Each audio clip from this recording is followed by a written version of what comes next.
Привет отново. Още една бърза и полезна работа за тези, които се интересуват. Вътрешно радиаторче.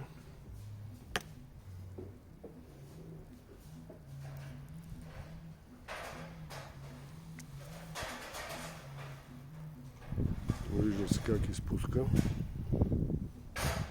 И другия проблем е ей там долу.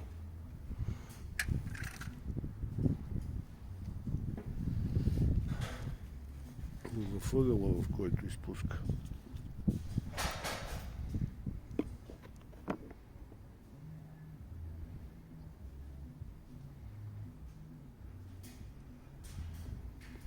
Надявам се да се вижда.